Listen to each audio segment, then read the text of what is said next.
Res se zdi, da drvimo v zid, da bo naša država postala ena totalka oziroma ljudje žrtve te dolge epidemije, kaotičnega podaljševanja ukrepov. Tudi danes, 2 dni pred popolnim zaprtjem države, ne vem, ta institucija ostaja očitno odprta. Tudi marsikje gospodarstvo ostaja očitno odprto. Jaz ne vem točno, kaj je vlada res sprejela, ampak če sem prav razumela, v nedeljo priporočila svetovalne strokovne skupine naj bi delovala zgolj ta kritična infrastruktura. Danes se mi pa zdi, da ljudje pravzaprav ne vedo. Smo prepovedi, lahko potujemo med regijami, pod kakšnimi pogoji, nosimo maske, ne vem, če je bil to predlog strokovne skupine, ne smemo potovati ven iz države, skratka ogromno negotovosti, ogromno kaosa, ki daje občutek, da vlada načrtno nas pelje v to, da se bo nadaljevala neka represija in podaljševala epidemija in da tudi čez 10-11 dni jaz močno dvomim, da se bo situacija spremenila, tako da me ta del skrbi. Mi smo ves čas podpirali ravnanja strokovne skupine, predvsem epidemiologov, še vedno je samo en epidemiolog v tej strokovni skupini, ampak vendar tisto, kar oni se strinjajo, bi bilo pravilno, da vlada tudi sprejme. Ta občutek danes pa je, da ljudje preprosto ne vedo, kaj nas čaka v naslednjih dneh. To je ena stvar. Druga, ki pa jo želim pokomentirati, pa je odnos predsednika vlade do Bruslja. Verjetno spremljate spet njegovo aroganco, ihtavost, jezo, da poziva evropsko poslanko, mogoče tudi zato, ker je ženska, k odstopu, kar je pravzaprav smešno, bizarno. In mislim, da nas samo oddaljuje kot državo od neke modre evropske demokratične poti. 3 mesece pred predsedovanjem nas zelo kritično spremljajo. Kmalu bomo dobili poročilo o pravni državi. Me skrbi, da tam ne bo pozitivnih sporočil in da tudi pred predsedovanjem Sloveniji ne izboljšuje ugleda, nasprotno uničuje naš ugled v evropskih institucijah. Danes bomo vložili pobudo vladi glede omejevanja gibanja ljudi na regije iz 2 razlogov. Ocenjujemo, da je takšno omejevanje glede na pogoje, ki so navedeni v vladnem odloku, diskriminatorno. Po eni strani premoženjsko, recimo, ko govorimo o PCR testih, so to testi, ki stanejo 100 € ali pa več, odvisno od izvajalca, in pomeni v bistvu neko delitev ljudi na tiste, ki si pač lahko privoščijo nakup takega testa, zato da se potem premaknejo iz regije, in tistim, ki pač vsak konec meseca gledajo, ali bodo lahko poravnali položnice in seveda kupili tudi hrano. Po drugi strani pa je ta omejitev gibanja nediskriminatorna tudi z vidika cepljenosti. Kot smo videli, je vlada katastrofalno se lotila te strategije cepljenja. V bistvu tudi tisti, ki bi morali priti na vrsto, še niso prišli na vrsto in niso sami krivi za to. Poleg tega je to cepljenje tudi neobvezno oziroma prostovoljno in tudi z tega vidika se sprašujemo, ali bi lahko to bil temelj za omejevanje gibanja. Skratka, z to pobudo predlagamo vladi, da pač enostavno odpravi to omejitev na regije, ker tudi ne bo ničesar pripomogla k omejevanju tega 3. vala. Vlada bi lahko v vsem tem času, tako v 1., kot v 2., kot v 3. valu, bistveno drugače peljala stvari. Vztrajno in konsistentno jih pelje napačno, katastrofalno, posledice vidimo v številu okužb, v številu mrtvih in v stanjih praktično po celi državi, tako da ta lockdown, ki zdaj prihaja, nažalost ne bo pripomogel k temu, da bi se stvar bistveno izboljšala. Mislim, da v tem trenutku edina stvar, ki nas lahko reši te epidemije, je lockdown vlade in njen odhod.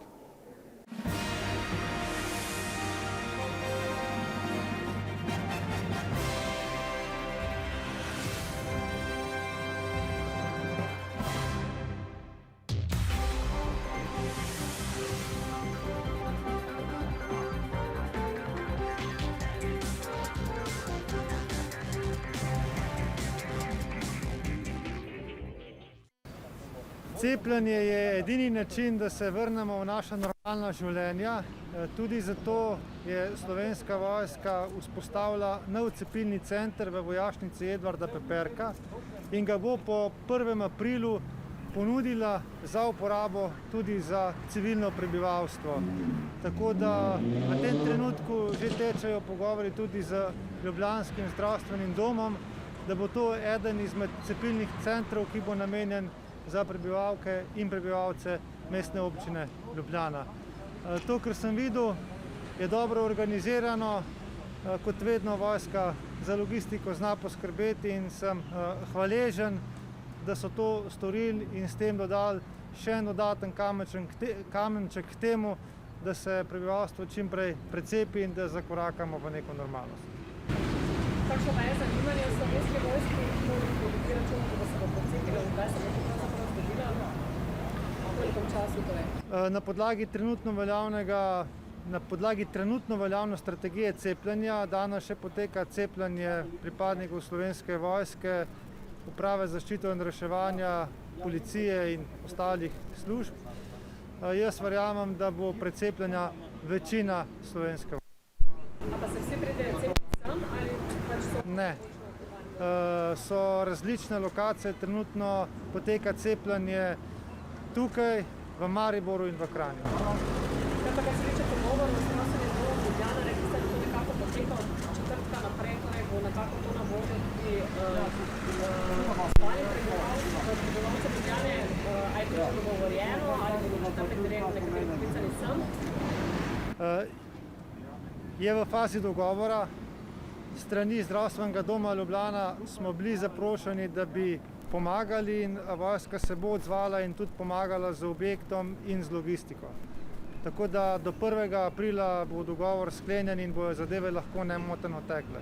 Problem, ki ga je nakazal zdravstveni dom Ljubljana, je, da nimajo zadostnega števila cepilnih centrov, da bi ob povečanem številu cepiva lahko tudi dovolj hitro in z primerno razdaljo in s primernim velikostjo prostora tudi organizirali cepilne centre. Tako da tukaj bo Slovenska vojska priskočila na pomoč in prispevala svoj kamenček v mozaiku na poti k normalnosti. Ampak torej tudi s kadri, ki so bodo tudi pomagali, čeprav razumem. Že danes kadri Slovenske vojske pomagajo in bodo tudi v prihodnje. V preteklosti je bilo, da so ekipe vojaške zdravstvene enote pomagale civilnemu zdravstvenemu sistemu.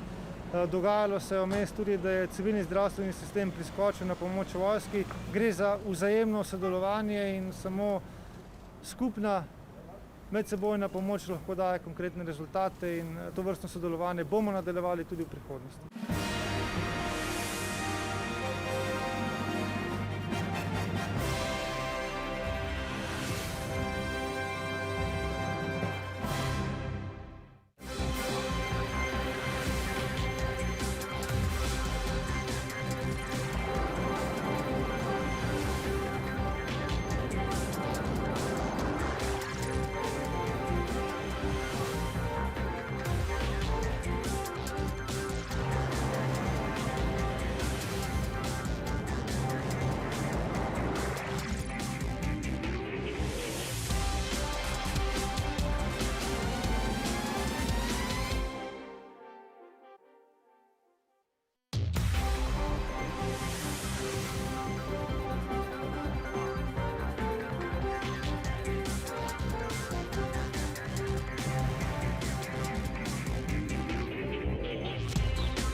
Spoštovane kolegice in kolegi, nadaljujemo s prekinjeno sejo in sicer najprej bomo glasovali za člana komisije, ki bo vodila glasovanje, in sicer da se namesto Boštjana Koražije izvoli Zmaga Jelinčiča. Prosim, da preverite delovanje vaših naprav. Glasujemo.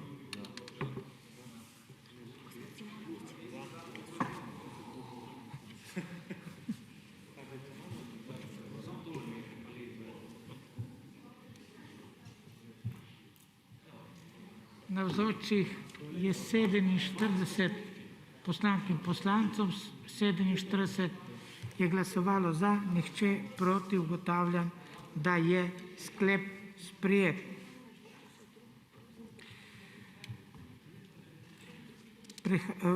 Prehajamo na izvedbo tajnega glasovanja.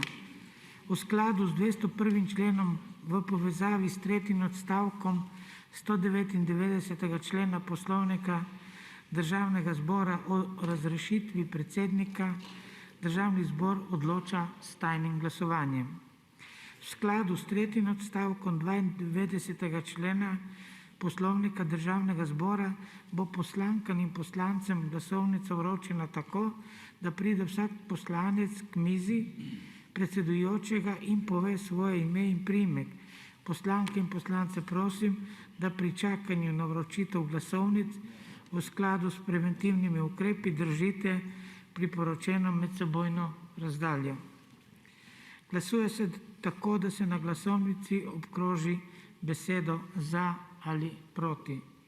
V skladu s petim odstavkom 91. člena Poslovnika Državnega zbora je neizpolnjena glasovnica neveljavna. Neveljavna je tudi glasovnica, iz katere volja poslanke oziroma poslanca ni jasno razvidna. V skladu s 84. členom Ustave Republike Slovenije in prvim odstavkom 201. člena Poslovnika Državnega zbora bo predsednik razrešen, če bo za razrešitev glasovala večina vseh poslancev, to je 46 ali več. Glasovali bomo v dvorani v glasovalnih kabinah. Poslanke in poslanci bomo izpolnjeno glasovnico dali v glasovalno skrinjico, ki bo v dvorani na mizi ob kabinah za glasovanje.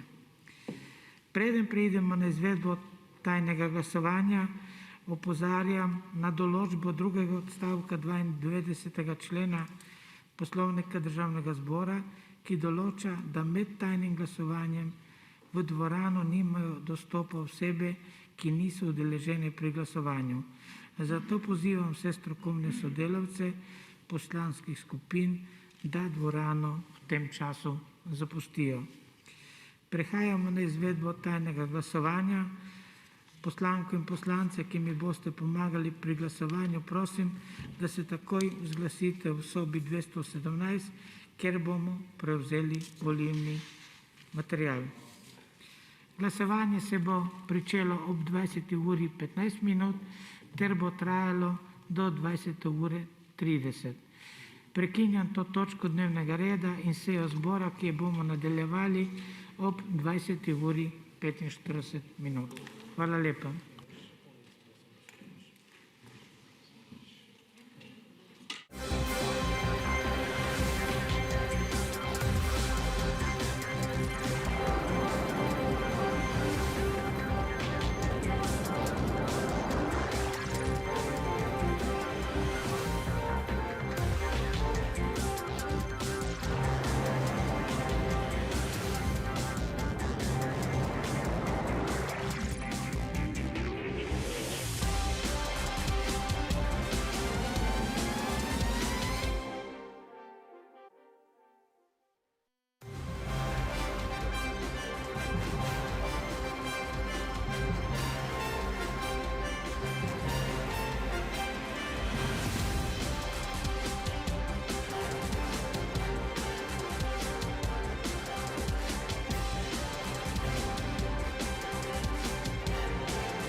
Verjamem, da si številni zastavljate vprašanje, kako boste ponovno zmogli. Starši ste ponovno postavljeni pred izziv, kako organizirati in uskladiti svoje delovne obveznosti in hkrati skrbeti za vaše otroke. Številni delodajalci ste primorani ponovno organizirati delovne procese na način, da bo škoda čim manjša in zaposleni čim manj oškodovani. Skozi celoten mandat aktualne vlade smo vas velikokrat nagovorili preko vladnih novinarskih konferenc. Ključna sporočila Ministrstva za delo, družino, socialne zadeve in enake možnosti so bila vedno usmerjena v predstavitev rešitev za državljane, za delodajalce, za ohranitev delovnih mest, skrb za starejše, za najbolj ranljive. Tudi tokrat vam sporočamo, da smo pravočasno zagotovili potrebne ukrepe, s katerimi želimo v največji možni meri zmanjšati posledice za vas, spoštovane državljanke in državljani, in za gospodarstvo. V nadaljevanju bom torej predstavila ključne ukrepe, ki jih je vlada na predlog našega ministrstva podaljšala v preteklem tednu in je pomembno, da nanje spomnimo, še posebej, ker ti ukrepi neposredno blažijo posledice prihajajočih omejitvenih ukrepov od 1. do vključno 11. aprila.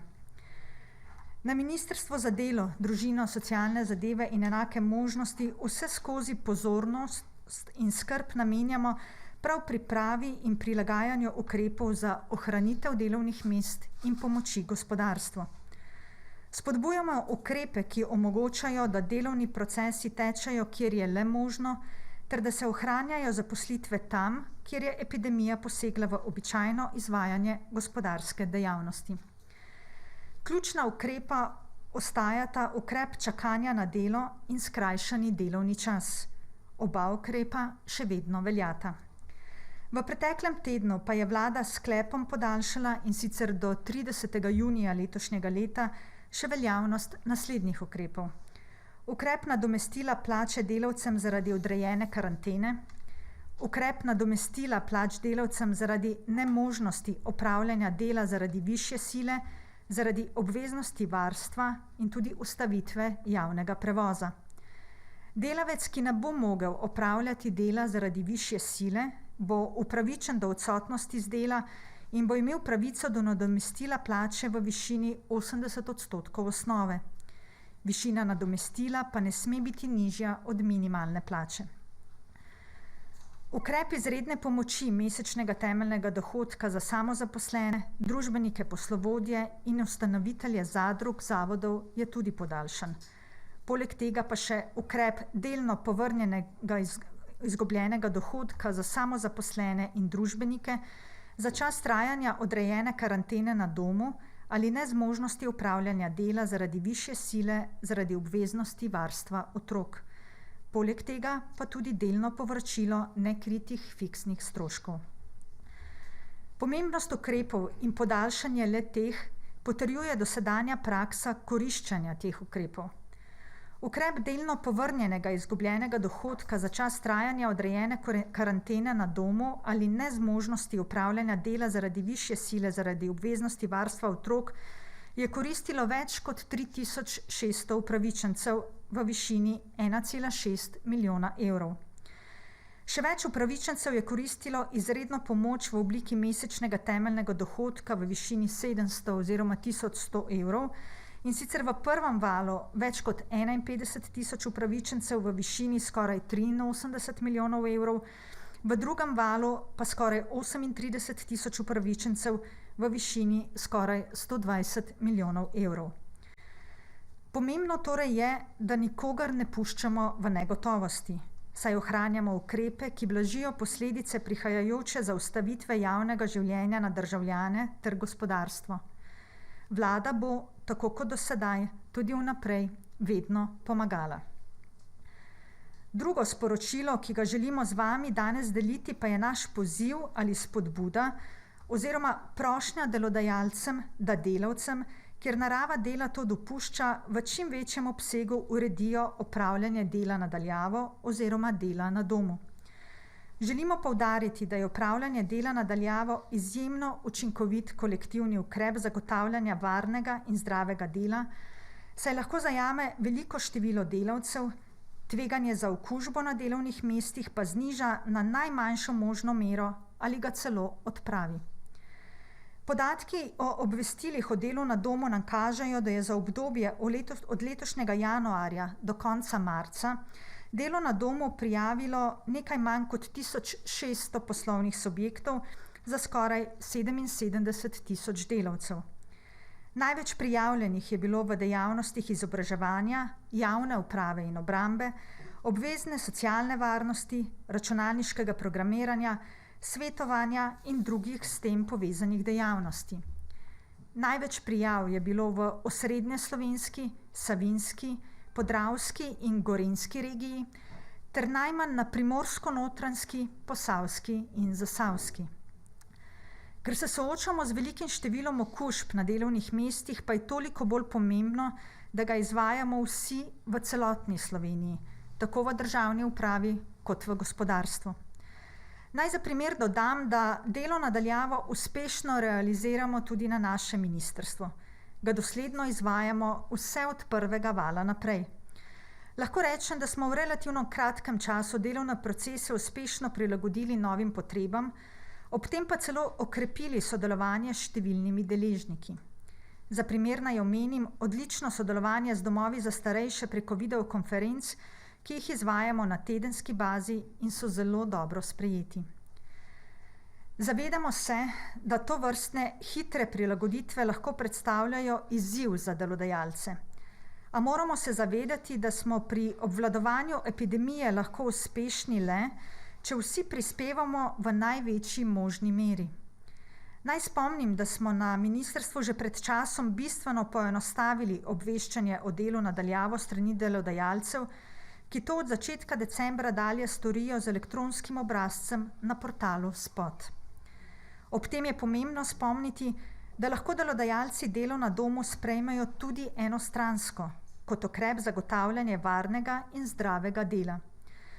Ukrep lahko sprejmejo ne le v času, ko je razglašena epidemija, temveč tudi v okoliščinah, ko je treba izvajati ukrepe zaradi preprečitve širjenja koronavirusne bolezni COVID-19. Delodajalce v vseh dejavnostih oziroma njihovo vodstvo zato naslavljamo s prošnjo, da kjer je to le mogoče, ponovno ali dodatno omogočite opravljanje dela na daljavo in s tem kar najbolj prispevate k varovanju zdravja in življenja svojih zaposlenih in obvladovanju epidemije v Sloveniji. V prvem valu epidemije je prav ta ukrep delodajalcev v veliki meri doprinesel k uspešni zajezitvi okužb v Sloveniji in želimo si, da bi si na ta način drug drugemu pomagali tudi v prihajajočem tretjem valu. Mene pa zanima, kdaj bodo šole oziroma vrtce dobili te okrožnice. Šole namreč, Kustečeva je namreč rekla, da naj bi to bilo že včeraj, pa tega šole še vedno nimajo. Ja, jaz bi vam predlagala, da to vprašanje naslovite na Ministrstvo za šolstvo, saj je to v njihovi pristojnosti. Naše ministrstvo je tukaj udeleženo v tem primeru, da se je podaljšala nadomestilo za izrabo višje sile zaradi varstva otrok.